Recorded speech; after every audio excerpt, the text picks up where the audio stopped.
दिल्लीत जंतर मंतरवरती जे काही चालू आहे त्याच्याशी तुमचा किंवा माझा काही संबंध नाहीये असंच वाटतंय ना तुम्हाला? कारण महाराष्ट्रात आषाढ महिना सुरू आहे. आषाढ्याच्या वारी चालू आहेत, विठ्ठल भक्ती चालू आहे. जिथे तिथे दिंड्या वारकरी दिसत आहेत. मात्र प्रश्न पडतो, आपल्याच महाराष्ट्रातला छत्रपती संभाजीनगरचा अभिजित दिपके या मुलाला काही काम नव्हतं का हो? त्याने त्या दिल्लीत जाऊन जंतर मंतरवरती इतका मोठा एल्गार केला. बिघडलेल्या या शिक्षणच्या सिस्टीमच्या विरोधात त्यानं हा आवाज उठवला. बरं, त्याचा हा एकट्याचा आवाज फक्त एकट्याचा नाहीये, तर या देशभरातून लाखोच्या संख्येनं सर्व तरुण त्याच्या पाठीशी उभे राहिले. त्या जंतर मंतरवरती ते फक्त मजाच करतात असं नाहीयेत.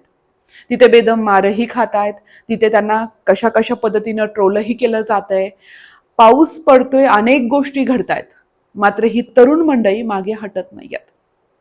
हे आंदोलन तुम्हाला जर फक्त कॉकरोच पार्टीचं आहे असं वाटत असेल तर तसं नाहीये. सिनियर आणि ज्युनियर सर्व कॉकरोचचं हे आंदोलन आहे.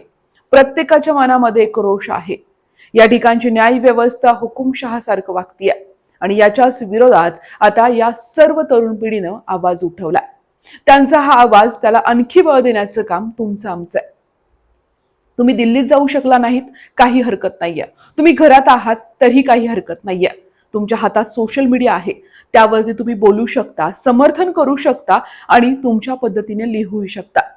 कारण छत्रपती संभाजीनगरचा अभिजित दिपके हा आपलाय. त्यानं हे आंदोलन उभं केलंय. त्यामुळं महाराष्ट्राची ही नैतिक जबाबदारी आहे की या पठ्ठ्याच्या मागं उभं राहायचंय. बरं, याला पाठिंबा देण्यासाठी जी मंडळी तिकडे जात आहेत त्यांच्यावरतीही अत्याचार होत आहेत. गल्लीपासून ते दिल्लीपर्यंत फक्त हुकुमराज सुरू आहे. मी असं का म्हणतेय? तर याच अहिल्यानगर जिल्ह्यातील या ठिकाणचा शेतकरी तरुण जो सातत्यानं या प्रशासनाला जबाब विचारत असतो, शेतकऱ्यांचे प्रश्न मांडतो, अशा रविराज साबळेवरती पोलिसांनी काय केलं?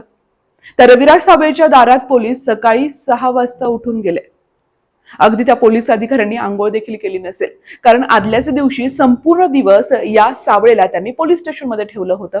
दुसऱ्या दिवशी अगदी आतंकवाद्यासारखं त्या ठिकाणी गाडी, त्यांच्या पोलिसांचा ताफा घेऊन ते दारात गेले.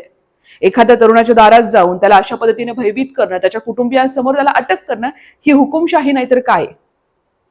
बरं, हे सगळं एवढ्यावरतीच थांबत नाहीये. मुंबईमधल्या आंदोलनात देखील लाठीचार्ज झालेला आहे. चेंबूरमध्ये अनेक गोष्टी घडलेल्या आहेत. हे सगळं होत असताना हे प्रशासन आपल्या समोर कुठली माता भगिनी आहे का हे देखील पाहत नाहीये. अनेक माता भगिनींना हे पुरुष हात लावतायत, चुकीच्या ठिकाणी त्यांना मारतायत, या अनेक गोष्टी घडतायत. तरी देखील तुम्ही शांत बसणार आहेत का, हा प्रश्न उपस्थित राहतो. आपल्याला सगळ्यांना माहितीये महाराष्ट्रात हा अत्यंत मोठा उत्सव सुरू आहे. मात्र आता पंढरपुरात विठ्ठल नाहीये. मी हे जाणीवपूर्वक म्हणतीये, विठ्ठल हा पंढरपुरात नाहीये. विठ्ठल हा दिल्लीतील जंतर मंतरवरती आहे आणि तो विठ्ठल आहे अभिजित दिपके. कारण याच विठ्ठलानं या ठिकाणी या प्रशासनाला, या सिस्टीमला हादरवून सोडलं. वांगचूक हे हॉस्पिटलमध्ये ऍडमिट असताना देखील सक्षम असं नेतृत्व दिपके यांनी केलंय आणि त्यामुळेच एक ताकद मिळाली या तरुण पिढीला. यांना ताकद देणं हे आपलं काम आहे. हे विद्यार्थी स्वतःसाठी लढतायत. पालक म्हणून आपली काय जबाबदारी आहे हा प्रश्न आपण उपस्थित केला पाहिजे. महाराष्ट्र आक्रमक होतोय, महाराष्ट्र बोलतोय, महाराष्ट्र बोलतोय. त्यामुळे जर ही तरुण पिढी घाबरत नसेल तर मला असं वाटतंय सिनियर कॉकरोचने देखील आता मागं हटायला नकोय. प्रत्येकानं आवाज उठवला पाहिजे. प्रत्येकानं या ठिकाणी सक्षमपणे लढा दिला पाहिजे.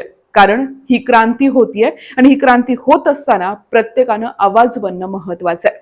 त्यामुळे विठ्ठलाची भक्तीच करायची असेल तर फक्त विठेवरती नाही तर दिल्लीत उभा असणारा अभिजित दिपके नावाच्या विठ्ठलाच्या पाठीशी आणि त्याची भक्ती करण्यासाठी आता सज्ज व्हा.